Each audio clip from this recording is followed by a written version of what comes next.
And we're live. Hey Nessa, hey Austin, how's your quarantine going? It's going all right. Yeah. Um, Uh-huh. Campus is way too quiet. I can't imagine. Yeah, how is it in the dorms right now? Very quiet. I think there's only a few people in the building. Mm. And Austin, how is it over where you're at? Quiet. Empty. Yeah, I live in the suburbs, so we're normally quiet now, it's just Even the more so. deafening silence. Yeah, but we're here to talk about obviously Soren Kierkegaard and Fear and Trembling.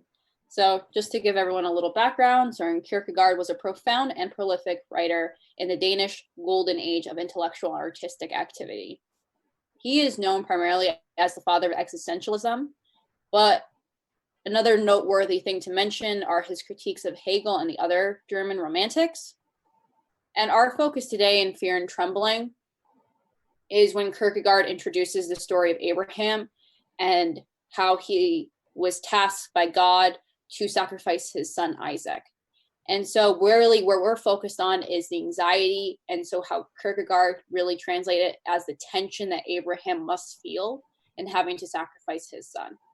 So the whole story really starts with God obviously asked Abraham to sacrifice his son, and this is a sign of faith. However, the tension that really Abraham has to feel is between his faith as well as the father of his son, because what we really are tasked with here is faith and family. He obviously has a close relationship with God, obviously cares about his faith, but also as a father who is biologically related to this child and who feels all this love and care for this child, he's caught between this. He wants to be faithful, but then also at the same token, I don't think any parent ever wants to sacrifice their child if they are in a right mind.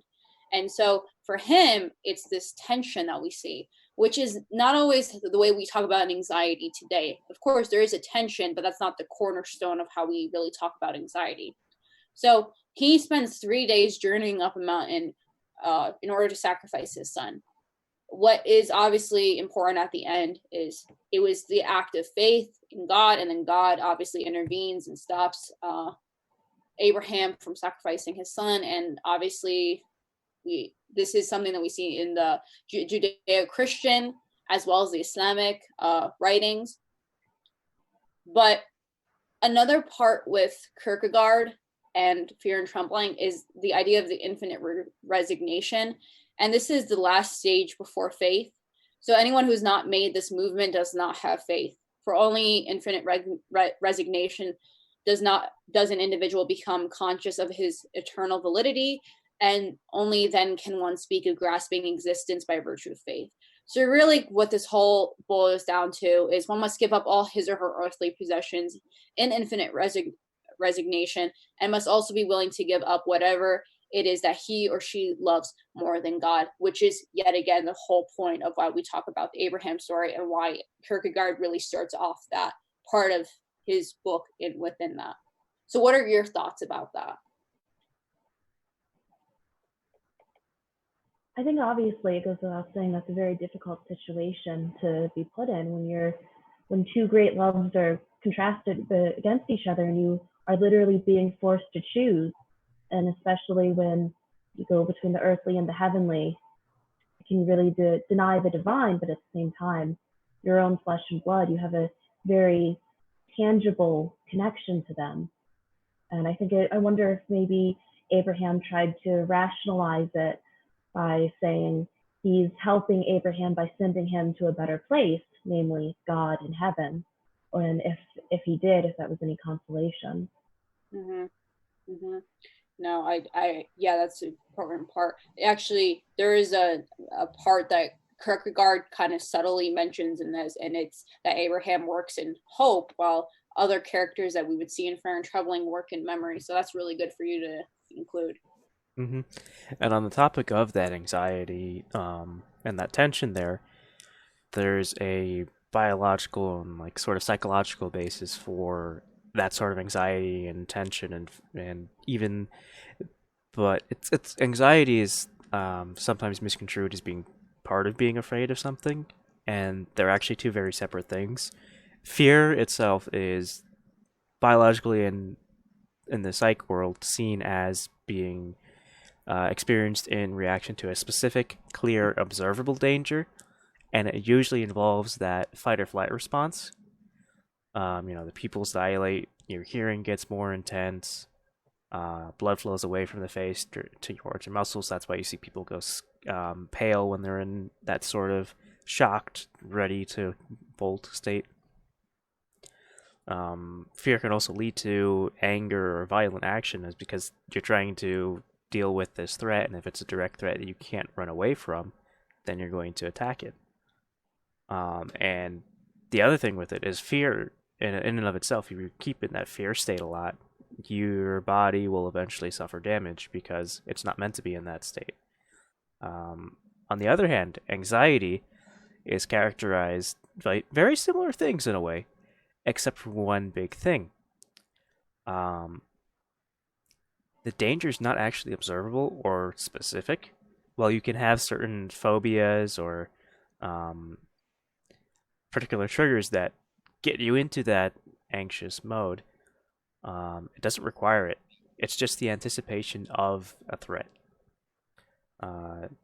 which leads to that hypervigilant behavior and can spiral into panic attacks, being in a constant state of tension, being constantly worried. It can be a maladaptive thing. It can lead into other mental health issues. And if left completely unchecked, it can lead to depersonalization, which is strange because you would think if someone's anxious and worried about stuff, that they would stay in their own head, but they end up not doing so. They lose touch with reality, in a sense, after a certain point. Yeah, I think it's really appropriate for you to mention that, considering May is Mental Health Awareness Month, as well as, of course, we are in a pandemic and a lot of people's patience and mental health is being put to the test. I mean, of course, I think it's so appropriate to talk about fear and trembling right now, considering every single time you click on the news, it's everything.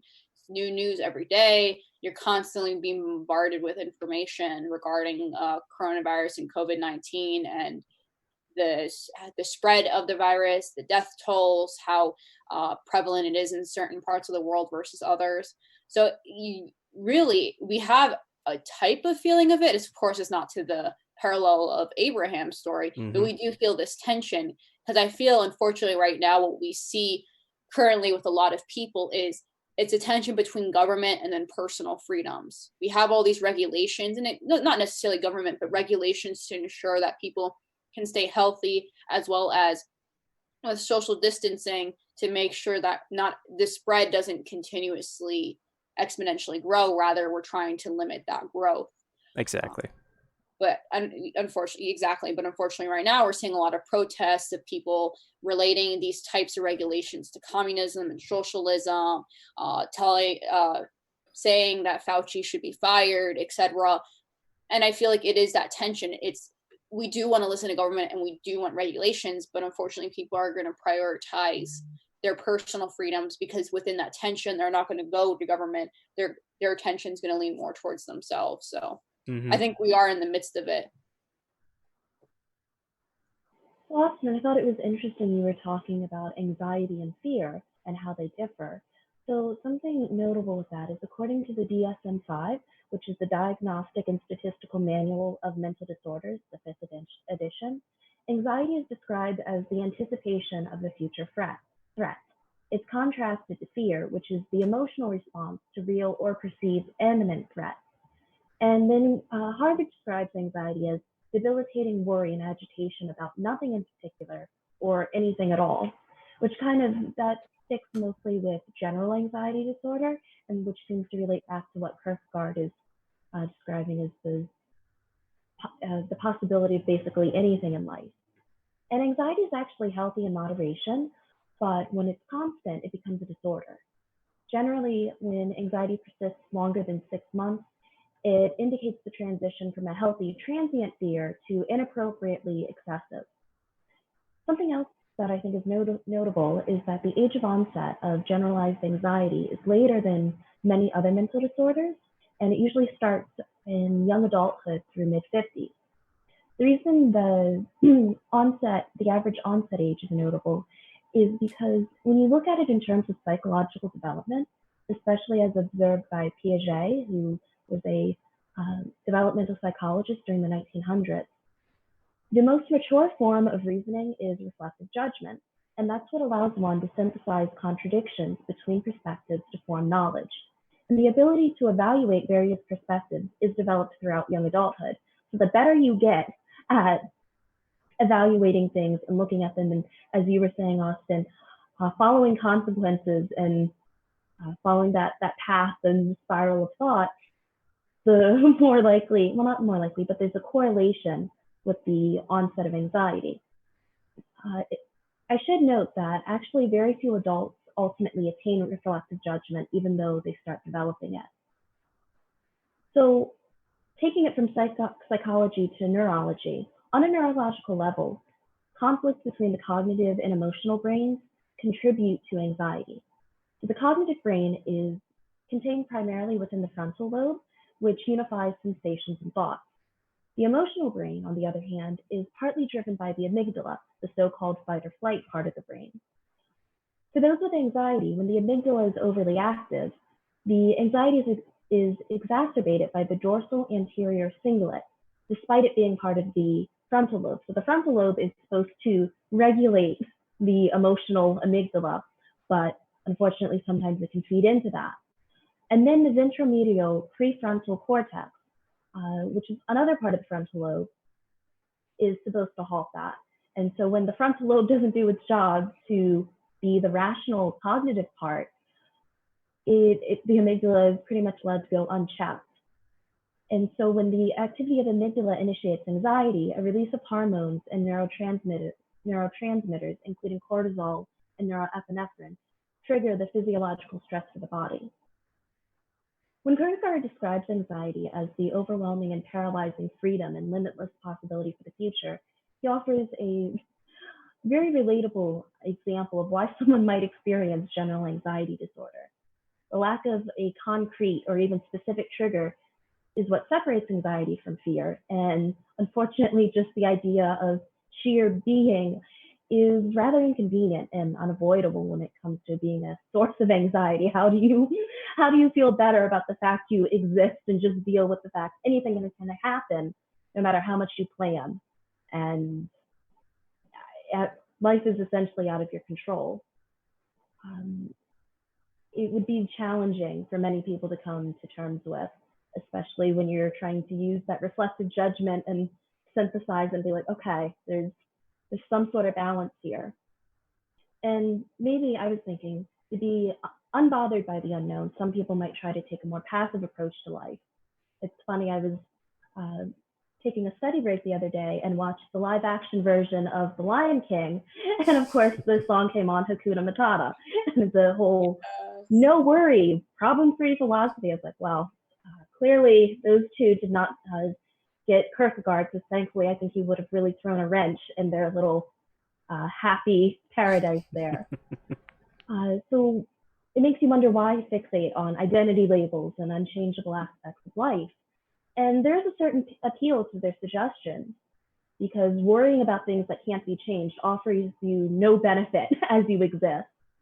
But it's not necessarily a solution to anxiety either, because not everyone has the luxury of existing within a secluded paradise with no obligations beyond daily survival. And those with responsibilities, which is pretty much everyone, all adults in the modern age, you realize that ignoring life's problems doesn't make them go away. So neither crippling worry nor self-imposed selective blindness seem like an ideal way to exist. So it suggests maybe a via media or a fluctuating position on the spectrum between the two might be more realistic. But the underdeveloped reflective judgment may put one in a sort of limbo, and where they're aware of the conflict and the respective merits and limitations, but they're unable to satisfactorily resolve it for themselves. Oh yes, the plight of being human. Well, does anyone have anything else to say? Because I feel like we definitely covered a lot of different topics, starting with fear and trembling in a time where unfortunately a lot of people are in fear and trembling. I know I am. I Lord knows. agree. I think we covered a pretty Absolutely. decent amount. Well, thank you all, and I hope everyone watching this has a lovely day. Yep. Nice seeing you guys. Bye. Bye. And cutting now.